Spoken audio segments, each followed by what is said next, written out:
DD किसान, बदलते भारत की शान।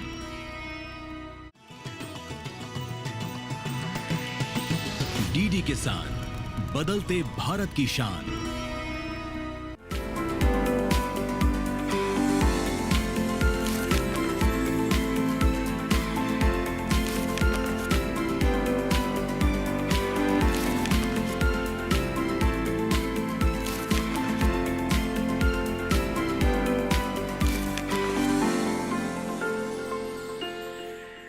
नमस्कार, स्वागत है आपका छत पर बागवानी कार्यक्रम में। मैं अंजू सिंह, उस स्वर्गीय भूमि से जहां प्रकृति का हर रंग मुस्कुराता है। देहरादून से 35 किलोमीटर दूर हिमालय की गोद में बसे इस क्षेत्र को पहाड़ों की रानी के नाम से जाना जाता है। जी हाँ, यहाँ पर खूबसूरती के मनमोहक नजारे नजर आते हैं और इसे कहते हैं मसूरी। तो चलिए शुरुआत करते हैं आज के कार्यक्रम में और आपको लेकर सबसे पहले चलते हैं मसूरी की सैर पर।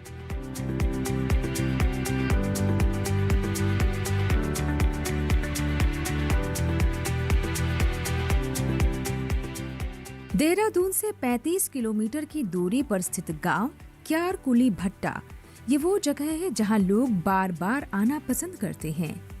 ये पर्वतीय पर्यटन स्थल हिमालय पर्वतमाला के मध्य हिमालय श्रेणी में पड़ता है, जिसे पर्वतों की रानी भी कहा जाता है।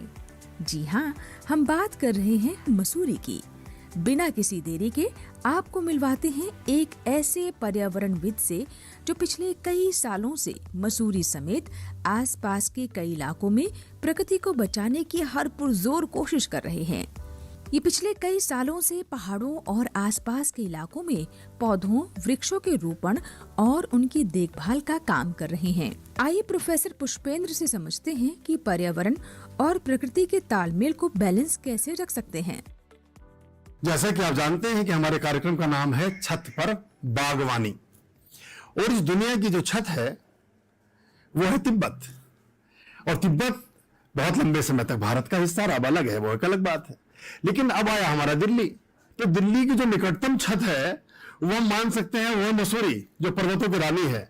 वो देवभूमि में, उत्तराखंड में मसूरी, और यहाँ आज आप यहीं से ये कार्यक्रम आप तक पहुंच रहा है।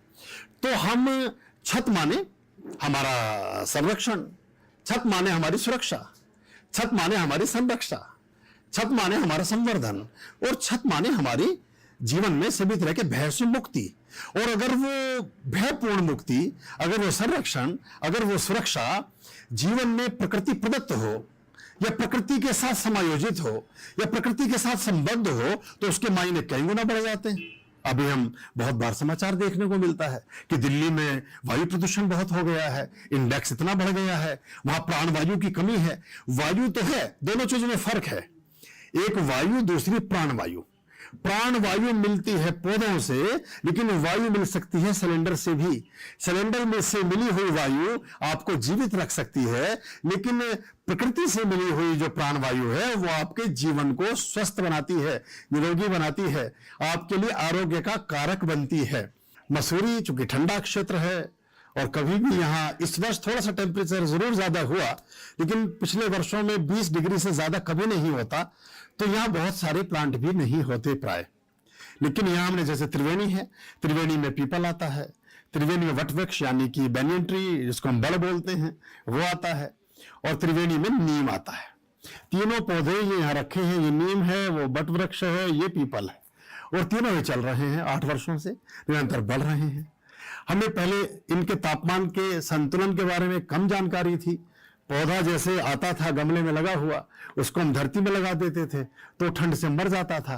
तो अभी हम 2 से 3 वर्षों तक, 4 वर्षों तक उससे पहले गमले में पनपाते हैं, बड़ा करते हैं, विकसित करते हैं, उससे संतुलित करते हैं, संवर्धित करते हैं और पोषित और पल्लवित करके पुनश्च धरती में फिर प्रतिष्ठित करते हैं। हमारे यहाँ जो तुलसी, विष्णु तुलसी है और जो हमारे यहाँ पर बद्री तुलसी है, वो वर्ष पर्यंत चलती है और उसकी मंजरी भी थोड़ी बड़ी होती है, उसकी लीव्स बड़ी होती हैं, क्योंकि ठंडा होने की वजह से रामा श्यामा प्राय नवंबर से जनवरी के मध्य नहीं रहती, मर जाती है ठंड अधिक होने से। क्योंकि यहाँ जो तापमान आप अपने मोबाइल में या अपने सामाजिक जो आपके भौगोलिक विभाग है वो देता है, उससे 5-10 डिग्री और कम है। तो यहाँ एक ध्यान हमें विशेष रूप से रखना होता है वर्ष पर्यंत, वो है इन पौधों के लिए सॉइल का। क्योंकि जो पर्वतीय क्षेत्र है, यहाँ की जो मिट्टी है उसमें कार्बन की मात्रा अधिक है। कार्बन अधिक होने से पौधे की ग्रोथ उतनी नहीं होती और उतनी तीव्र नहीं होती जितनी की उसकी अपेक्षा होती है। तो उसके लिए हमें मिट्टी, दोआब की मिट्टी की जरूरत पड़ती है, जो गंगा और यमुना के मध्य का क्षेत्र है। तो मुजफ्फरनगर से, हरिद्वार से, मेरठ से, सहारनपुर से, छुटमलपुर से, ये जो देहरादून से, वहां से कभी कभी मिट्टी के कुछ पैकेट मंगाते रहते हैं और उस मिट्टी का एक लेयर देने के बाद उसका गड्ढा बनता है। प्रॉपर उसका एक कंसेप्ट है, 2 बाई 2 का गड्ढा बनाते हैं, 1 वर्ष उसको खाली रखते हैं, उसमें पत्ते डालकर रखते हैं, फिर उसमें मिट्टी डालते हैं, फिर हम जेन्युइन खाद डालते हैं, जो जिसमें केंचुआ खाद भी है और गोबर से बनी हुई खाद है। खाद में जो ब्लैकिश खाद है वो हम यूज करते हैं, ग्रीनिश नहीं यूज करते, क्योंकि यहाँ के हिसाब से ब्लैकिश चलती है। क्योंकि लॉन्गिट्यूड और लैटिट्यूड को ध्यान में रखते हुए जो रेखांश और अक्षांश हैं, उसमें जो हमारे यहाँ यूवी किरणें हैं वो बहुत तेज हैं। अगर उसमें हम ध्यान नहीं रखेंगे तो वो पत्तियां उसकी बर्न हो जाती हैं। वो उसको जो क्लोरोफिल बनाता है पौधा, उसके लिए एक संतुलन होना जरूरी है। तो वो हम 59 लेकर चलते हैं और उसके हिसाब से फिर पौधों को हम संरक्षित करते हैं। सारी चीजें हम नेचुरल यूज करते हैं। हमारे पौधे की पत्ती में अगर कोई इंसेक्ट भी लगता है तो हम नीम के तेल का ही स्प्रे करते हैं। हम उसमें कोई केमिकल नहीं डालते, कोई तेजाब, कोई चीज ऐसी नहीं डालते दवाई जिससे उस पौधे के जीवन को क्षति पहुंचती हो। तो ये हम नेचुरल वे में, जेन्युइन वे में, प्राकृतिक ढंग से इनके संरक्षण, संवर्धन और इनके परिवर्धन के प्रयासों में विनम्रता पूर्वक संलग्न है।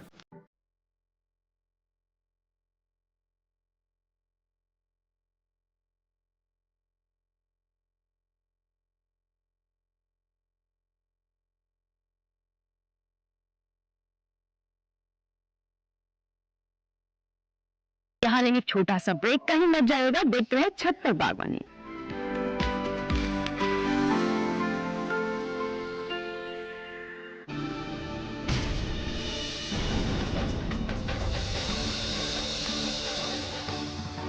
क्या किया आपने? कितने शान से जल लेकर आए थे हम। अभी तो कुछ नहीं किया, बहुत कुछ करना शेष है ऋषिवर। कायरों के लिए दशानन रावण के शब्दकोश में केवल एक ही शब्द है, मृत्यु।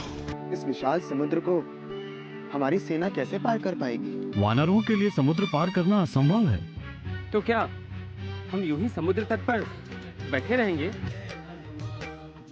संकट मोचन हनुमान, सोमवार से गुरुवार शाम 7 बजे डीडी नेशनल पर।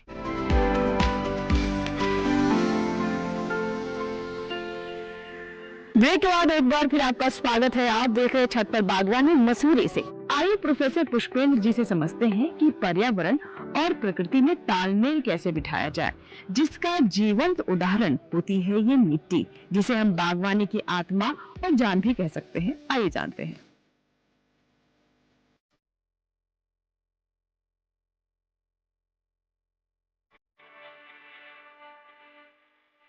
मसूरी जो उत्तराखंड देवभूमि में स्थित है और जो देश की राजधानी है उससे 250 किलोमीटर दूर और प्रांत की राजधानी देहरादून से 30 किलोमीटर के डिस्टेंस पर है।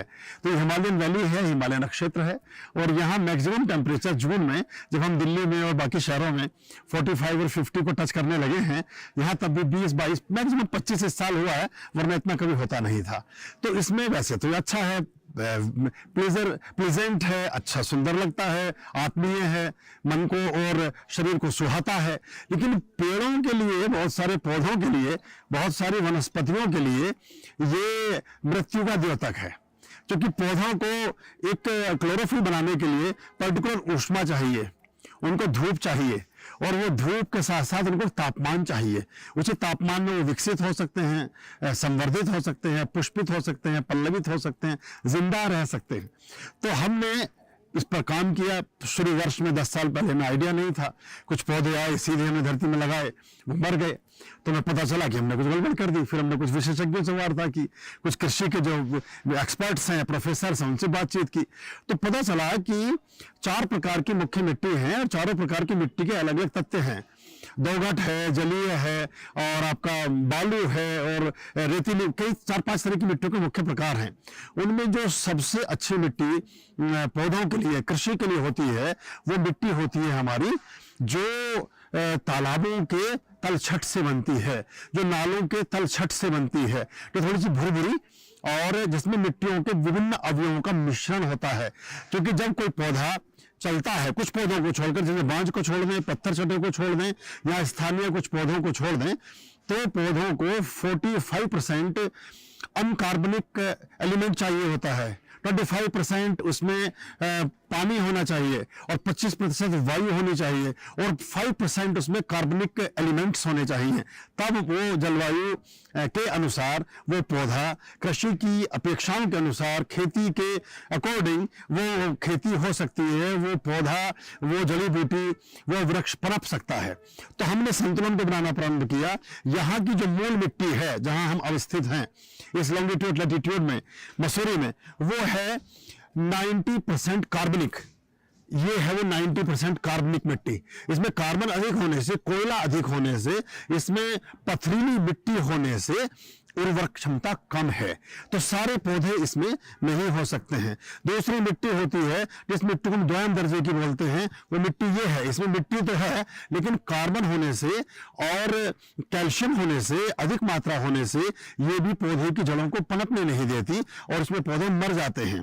तीसरी मिट्टी होती है जो हमारी दोआब की मिट्टी है, जो यमुना और गंगा के बीच की होती है।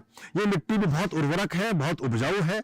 हमारा दिल्ली के बाद गाजियाबाद से देहरादून तक की जो पूरी वैली है, जहां पर गन्ने की खेती, सारी खेतियां होती हैं, वो यही मिट्टी है। दो आप बोलते हैं, आप कहते हैं पानी को, और दो कहते हैं दो तरह का, यमुना और गंगा के बीच की धरती, ये वहां की मिट्टी है। फिर इसमें इसके साथ भी वायुमंडल चूंकि सपोर्ट नहीं करता, तो हमने फिर इसमें शुद्ध खाद, जो देसी खाद जिसको बोलते हैं ना, गाय का गोबर, बकरी की नींगन, और वो पुराना उसको छुड़ा करके 6 महीने 1 साल उसको फिर यहाँ रखा। इस सब मिश्रण से हम फिर प्रयुक्त करके एक मिश्रित मिट्टी बनाते हैं, जो मिट्टी, ये मिट्टी तैयार होती है। इस मिट्टी में फिर हम पौधों को रोपते हैं। ये पत्थर छटा है, यहाँ का स्थानीय पौधा है, इसके पकौड़े भी बनते हैं, इसकी सब्जी, इसका साग सब बनता है, और ये इसको खाने से कभी भी पथरी नहीं होती, ऐसा आयुर्वेद के विशेषज्ञों का कहना है। मैं चिकित्सक नहीं हूं, पर उन्होंने बताया। और स्थानीय लोग इसका अधिकाधिक सेवन भी इसलिए करते हैं क्योंकि जो हमारा जल स्रोत आता है, जो नेचुरल रिसोर्सेज हैं पानी के, उस पानी में कैल्शियम ज्यादा है, खड़िया ज्यादा है, तो वो चिपक जाता है अंदर आंतों में, तो पथरी की समस्या हो जाती है, या खुश्की की समस्या होती है। तो इस पौधे का सेवन करने से वो निर्मूल होती है। यानी प्रकृति ने अगर कहीं पर कोई समस्या दी तो उसका समाधान उसके साथ साथ दिया। या ऐसे बिच्छू बूटी है हमारे परिक्षेत्र में, बिच्छू बूटी जहां टच करती है वहां ऐसा दंश पैदा होता है, ऐसा दर्द अनुभव होता है जैसे बिच्छू ने काट लिया हो, इसलिए उसको बिच्छू बूटी कहा गया है। उसके जल से ही उठाकर मिट्टी को लगाने से बिच्छू बूटी का दंश समाप्त हो जाता है, और किसी चीज से नहीं होता, हाथ के हाथ वो खत्म हो जाता है। तो जैसे जो लोकल पौधे हैं वो उस मूल मिट्टी में चल जाते हैं, लेकिन जहां त्रिवेणी की बात है, अगर नीम है, अगर आपका वट वृक्ष है, नीम ट्री जिसको हम बड़ बोलते हैं, या आपका पीपल है, ये 3 यहाँ की इस कार्बनिक मिट्टी में नहीं चलते, तो उसको 95% का जो रेशो है वो हमें निर्मित करना होता है। और फिर वो पीपल, नीम सब हमारे यहाँ चल रहे हैं, अंजीर हैं, हमारे यहाँ सभी प्रकार के फलों के पौधे हैं, वो सब हमने आपको पहले भी बताया। तो उस तरह से इन पौधों का संरक्षण और संवर्धन हो पाता है। हमारे यहाँ वैसे कोई मक्खी मच्छर नहीं है, कोई कीट पतंगा नहीं है, लेकिन कुछ लोकल इंसेक्ट्स हैं जो कभी कभी पौधे को खराब करते हैं। ये पौधे की पत्ती का जो रंग बदल रहा है, जैसे पौधे की पत्ती का आप रंग बदलते हुए देख रहे हैं, तो ये पौधा सूख भी नहीं रहा है, ये पौधा जल भी नहीं रहा है, ये पौधा में कुछ प्रॉब्लम नहीं है, ये एक इनविजिबल बैक्टीरिया या वायरस है, जो भी उसका नाम हम देंगे कृषि के वैज्ञानिक। तो हमने हल्दी का तेल को और नीम के तेल को, जैसे हमारा एक वाटर स्प्रे बोतल है, इसमें हम इसको मिला लेते हैं और फिर इससे इसको हम इस पर स्प्रे कर देते हैं इसका। तो ये जो इंसेक्ट्स हैं, पौधे को कोई हानि नहीं पहुंचती, प्रकृति को कोई दोष नहीं लगता, और इस पर ये नेचुरल रिसोर्सेज के इस्तेमाल से ही इससे कीट मुक्त भी हो जाता है और ये पौधे हमारे संरक्षित और संवर्धित बने रहते हैं। तो आप भगवान शंकर जी की बारात का वर्णन सुनते होंगे, उसमें भूत प्रेत लेकर के वो दंड चलते हैं। ये टिमरू मेरे पीछे आप देख रहे होंगे, टिमरू का पेड़ है। यहाँ स्थानीय जो गढ़वाली और कुमाऊं हमारे मंडल के लोग हैं, वो जब गृह प्रवेश करते हैं या कोई शादी विवाह होता है या कोई बच्चा जन्म लेता है, तो इसकी एक अपने बिलांद के हिसाब से जितनी उम्र है, जैसे 50 साल उम्र है तो 5 बिलांद की समिधा का एक हिस्सा, समिधा बोलते हैं लकड़ी के भाग को, उसको वो अपनी चौखट के ऊपर बांध देते हैं। और उससे ऐसी मान्यता है कि सभी तरह की बुरी चीजें, बुरी बातें, बुरी ऊर्जाएं घर में प्रविष्ट नहीं होती और समग्र रूपेण एक शुभता का उदय बना रहता है।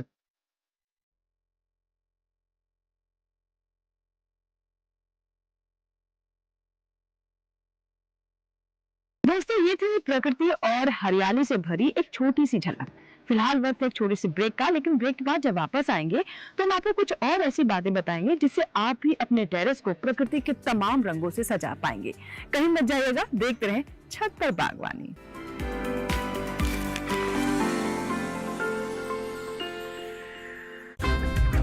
कहानी नहीं बदली, स्टाइल गया है बदल। जो कहानियां हम सुनते आए, देखते आए, अब वही वैसी ही कहानी सुनाएगा digital. Download Waves OTT app now and watch for free.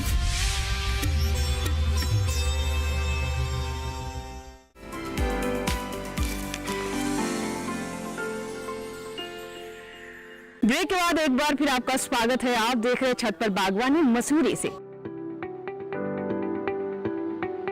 दोस्तों, ये तो आपने बहुत सारे पेड़ पौधे देखे होंगे, लेकिन आज मैं जिस भूमि में खड़ी हूँ, ये कोई आम जगह नहीं है, बल्कि ये है देवभूमि उत्तराखंड। यहाँ आज हम आपको बताने वाले हैं एक बहुत ही साधारण से दिखने वाले असाधारण पौधे के बारे में, जिसे उत्तराखंड में कौल पद्म भी कहा जाता है।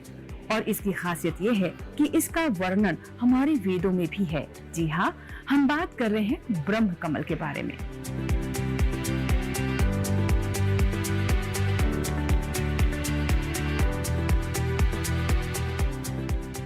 देवभूमि का एक आशीर्वाद पूरी दुनिया को है, वो है ब्रह्म कमल।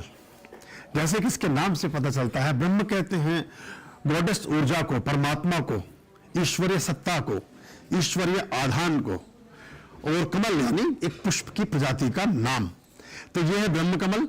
और ये देवभूमि जो हमारी एक प्रस्तर, एक भूभाग है, जो उत्तराखंड से शुरू होकर के और आगे जाकर के तिब्बत, अब वो तिब्बत और बाकी हिस्से हो गए, लेकिन पहले वो सब भारत का ही भूभाग हुआ करता था। और जो आगे तकलाकोट से कैलाश मानसरोवर तक की एक वैली गई है, जो हम नदी ढांग से आगे चलते हैं, फिर लिपुलेख दर्रा है, उस सब में जहां पर 12,000 मीटर से ऊंचाई शुरू हो जाती है, वहां पर खिलता है। लेकिन यहां हम 6,500 मीटर की हाइट पर है, तो 6,500 मीटर पर ये खिल रहा है, लगभग आधी ऊंचाई पर खिल रहा है।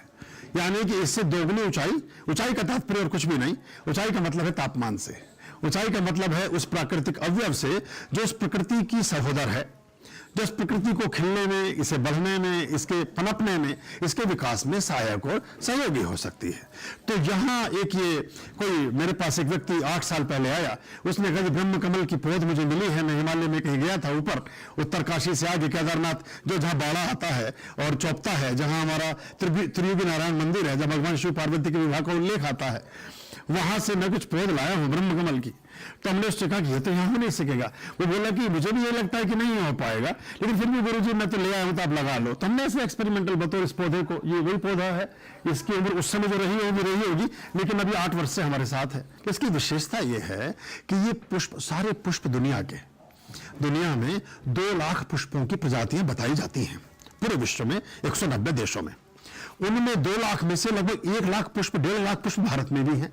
उन 1.5 लाख पुष्पों में ये अकेला ऐसा पुष्प है जो मध्य रात्रि में खिलता है। अभी एक इंडेक्स आया है WHO का, जिसमें जो हमारे महानगरीय क्षेत्र हैं, जिसमें मुंबई है, भारत की बात कर रहा हूँ, बाकी दुनिया के और भी देश हैं, न्यूयॉर्क भी है, लेकिन भारत की बात करते हैं। मुंबई है, दिल्ली है, कोलकाता, चेन्नई, बेंगलोर, गोवा और भी कुछ शहर, चंडीगढ़ भी शायद उसमें है। इसमें वायुमंडल में एक प्राणवायु कम होने से ऑक्सीजन एक तो होती है जिससे हम जिंदा रहते हैं, एक ऑक्सीजन होती है जिसे प्राणवायु कहते हैं। ये वायु जिससे जिंदा है, और प्राणवायु जो हमारे जीवन का संवर्धन और विकास करती है। प्राणवायु को संचरित करने में इस पौधे का कोई मुकाबला नहीं है। ये ऑक्सीजन की शुद्धतम अवस्था को निरूपित और निर्मित करता है। हमारे यहाँ इंडेक्स जो दिल्ली में 250-500 कितना जाता है, हमारे यहाँ 10 आता है जब आप उस पर लगाते हैं मीटर पर, और 10 वो कहता है जी मशीन पकड़ती है इसलिए 10 है, वैसे तो 0 है। उसमें इन पौधों का, इन जड़ी बूटियों का बड़ा एक योगदान है। स्पेसिफिक इसकी बात करें तो जो मैं बता रहा था, जो WHO ने एक रिपोर्ट दी है, उसमें एक उम्र के बारे में बड़ा खतरनाक और बड़ा डराने वाला एक शोध आया है, जिसके अनुसार दिल्ली जैसे शहर में आने वाले समय में 55 से 60 वर्ष औसत आयु रह जाएगी, 5 फीट औसत ऊंचाई रह जाएगी महिला पुरुषों की। उसमें हमें स्वस्थ प्राणवायु की आवश्यकता होती है, जिसमें इसके रस का, इसके जल के बूंदों का अद्भुत उल्लेख बताया गया है। जो तुलसी के बीज काम करते हैं उससे 100 गुना ये काम करता है। इसके जल में आंवला, जो एक संतरे में विटामिन सी होता है, 100 संतरों में जितना विटामिन सी होता है इतना आंवले में होता है, लेकिन 1000 आंवलों में जितना विटामिन सी होता है इतना इसके 10 ml अमृत जल में होता है। तो आप अंदाज लगा लीजिए। तो वो सेवन करने से आपके रोग प्रतिरोधक क्षमता खत्म होती है, समाप्त होती है, आप हमेशा दीर्घायु और निरोगी रहते हैं। आपको कोविड कोरोना में जब कुछ भी सूझा नहीं तो साधारण रूप से कहा गया कि कपूर ही सूंघिए, ऑक्सीजन की मात्रा अच्छी हो जाएगी। तब भी आइसोबोनल फ्लैक्स और जो हमारा ये भीमसेनी कपूर के पौधे जो लगे हैं, उनकी पत्ती, उनके उस जो उसका एक अंश है कपूर का, उसने ही लोगों के जीवन दान को बचाकर रखा। तो कोई भी औषधि जो हमारे लिए बहुमूल्य है, उसका जड़, उसका जो स्रोत है वो मूल हो सकता है, वो प्रकृति हो सकती है। उसी से हम शतायु हो सकते हैं, दीर्घायु, निरोगी और स्वस्थ रह सकते हैं।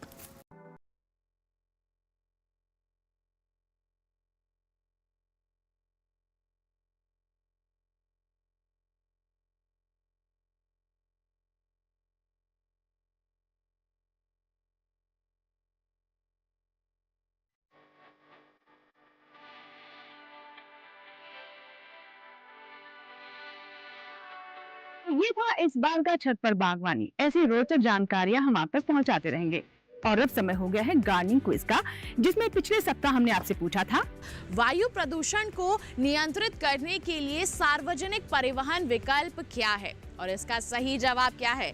इसका सही जवाब है साइकिल। जिन दर्शकों ने भी सही जवाब दिया है उन सभी को ढेर सारी शुभकामनाएं।